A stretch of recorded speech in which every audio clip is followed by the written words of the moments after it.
Hey guys, this is Editors Depot and you're watching another intro template tutorial. Feel free to pause this video at whatever moment you wish if we're going a little too fast for you. And if you have any questions, leave them down below in the comment section. We always reply to every single comment, and if we're away for a minute, just go ahead and comment down below and there's very friendly people that will help you, guaranteed.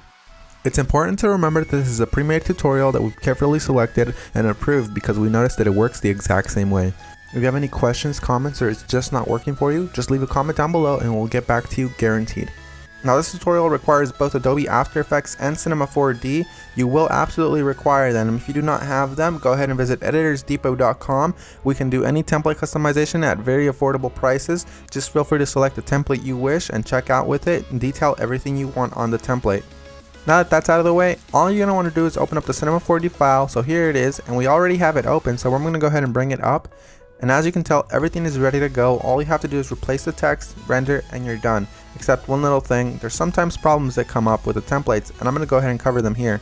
Sometimes the audio will be included, and you don't have to worry a bit about that. As you can tell on this template, the audio is included. It's not a problem at all, and sometimes the font is not included. If it's not, all you want to do is of course look for the text layers. They will look a little like this. Select it, and then hit font, and select any font you wish. You can visit DesignerDepot.net for any font you wish. The first thing you want to do is of course modify one of the text layers. So here it says your. I'm going to go ahead and hover the text after I select it and replace it with editors. I'm going to do the same thing for the second layer behind that one. I'm going to hover the text and write editors. Now that that's done, I'm going to go ahead and render preview. And as you can see, it says editors, everything is 100% fine. You do the exact same thing for the bottom layers. I selected both at the same time. I'm going to replace it with Depot. Once I go ahead and render preview, it looks amazing and I'm happy with it. I'm 100% happy with the colors because it's red and Editors Depot is red. But if you're not happy with the colors, you can simply come down below, double click it, and make any modifications you wish. Whether it's make it green, make it blue, or blend it all together and make a little purple. I'm going to go ahead and keep it this way, and I'm going to go ahead and go to my render settings now. Once you're in the render settings, you're going to want to make sure that your width and height is set to 1920 x 1080 if you have a very good computer or decent computer and you have time. If you have a slow computer and you probably don't have that much time, you make sure you set it 1280 by 720. You want to make sure you tick all frames, and then you go to save. You make sure it has a PNG sequence for a faster render that does not reduce quality at all. And you want to make sure you select file here. Make sure you make a folder for this one render sequence that's alone and empty. Mine is template render, and I'm going to name my every single sequence render. You close that and you begin the render. While it finishes rendering, I'm going to go ahead and open up my Adobe After Effects file and go ahead and get started with that for you guys. As you can see, that says that there's two files missing, so I'm going to go ahead and find them for my computer. So I'm going to wait for it to load, and as you can see, it says here that the audio is missing.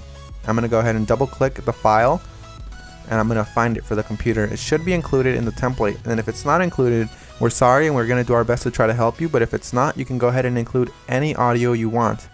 As you can see here, it's not included, so I'm going to go ahead and just drag in one of my copyright-free files that I have in my library. You can use the one that we're using for this tutorial. Another really quick tip you can actually follow is just close this, right click the file, and go to rename. You can actually copy the entire name if it still has the original name of the song. Then you go back to YouTube, you paste that there, and you download the file from there. You want to make sure it's copyright free and you're not breaking any laws though. Once you've gone ahead and replaced your song, you're going to want to go ahead and replace the other thing that was missing, which is of course the PNG sequence. It might be a PNG file, .png, or it might be an MP4 file, or anything within those regards, like QuickTime for example. You're going to go ahead and double click it and replace it with your render sequence. I'm going to select the first frame, scroll all the way down just to be safe, and select the last frame. You want to make sure you do the same thing, all while holding shift, so it selects every single one. You make sure you tick on sequence here where it says PNG sequence. You should have that option for Windows as well. You hit open and it will import every single one and it'll make it look like a video. That makes your render much faster and it looks the exact same.